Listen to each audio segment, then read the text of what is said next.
নিয়েছিলাম একটা দর্শকের উত্তরটা আমি আপনাকে দিচ্ছি। একটা দর্শকে বলছে যে নতুন আপুকে আবারও শাকিব খানের সাথে দেখতে চাই একই পর্দায়। অনেকদিন ধরে দেখছি না আমরা, সেটা কেমনভাবে দেখবেন? হ্যাঁ, আমি সেই জন্যই তো বললাম, সাকিবকে অনুরোধ করলাম যে সে একজন প্রযোজক, ভালো প্রযোজক, বাংলাদেশে এসে যদি ছবি আমাদেরকে নিয়ে আবার একটু চিন্তা করে বানায় ছবি, তাহলে আশা রাখি দর্শকরা আবার খুশি হবে এবং লুফে নেবে ছবির গল্প অবশ্যই সেরকম হতে হবে। এক সিন দুই সিনে তো করা যাবে না, যেগুলো করেছি আগের সাকিবের সঙ্গে সেরকম গল্প তৈরি করে যদি ছবি বানানো হয়, ইনশাল্লাহ দর্শকরা আবার আমাদেরকে পেয়ে খুশি হবে।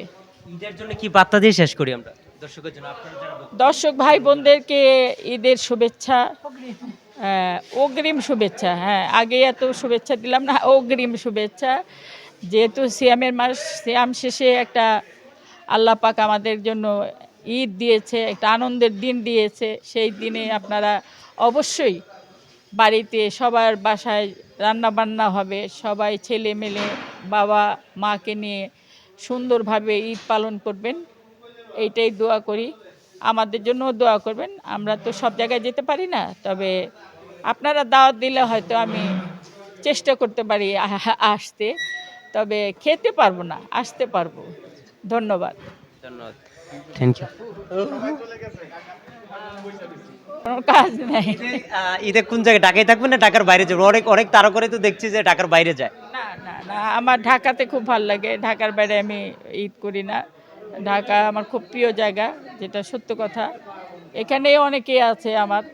তো আসলে সত্যি কথা বলি, সব বাড়িতে কিন্তু একই রান্না হবে। হ্যাঁ, তো এই সব জায়গায় গিয়ে চাকাচাকি আমি পছন্দ করি না। আমি খুব কম খাই, এই জন্য বাসাতেই আমি থাকি। আপনার মুভি কিন্তু আমরা ছোট থেকে দেখেছি যে আপনার ক্যারেক্টারের ভিতরে ঢুকে যান। এইটার রহস্যটা এখনো কেউ দেখছে, যা আপনার পুরনো যে ছবিগুলো আছে আমরা দেখি যে ক্যারেক্টারের ভিতরে ঢুকে যেতেন। এই যে আপনার ভক্তরা এখনো মনে রেখেছে আপনাকে, সে ভক্তদের জন্য কি বার্তা থাকবে আপনার কাছ থেকে? আমার ভক্তদের জন্য অবশ্যই আমার অনেক অনেক ভালোবাসা থাকবে, তাদের জন্য দোয়া থাকবে। তারাই আমাদেরকে বানিয়েছে, চলচ্চিত্র নায়িকা হয়েছি তাদের কারণে। আমরা নিজে হই নাই, আমাদের নিজেদের কিছু নেই। তারা আমাদেরকে লুফে নিয়েছে, ভালোবাসা দিয়েছে বলেই আজকে এই জায়গায় আসতে পেরেছি।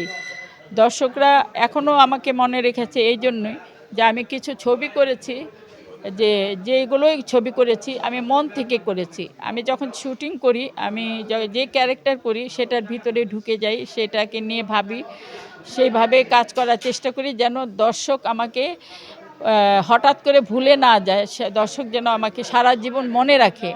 তো আমি আশা রাখি দর্শক ভাই বোনেরা আমাকে এখনও পর্যন্ত দেখলে চেনে, আমাকে ভালোবাসে এবং আমাকে বলে যে আপনার ছবি দেখে আমরা বড় হয়েছি, আপনার অনেক ছবি দেখেছি, খুব ভালো লাগে, আপনাকে এখনও আমাদের খুব ভালো লাগে, এখন কী ছবি করছেন?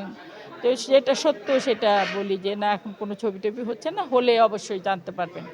তবে দর্শকদের জন্যই, যে যদি কেউ বলে না দর্শকরা কিছু না, তাহলে মিথ্যা বলা হবে। দর্শকরা আছে বলেই চলচ্চিত্র বেঁচে আছে। আমি লাস্ট আপনার একটা ইন্টারভিউ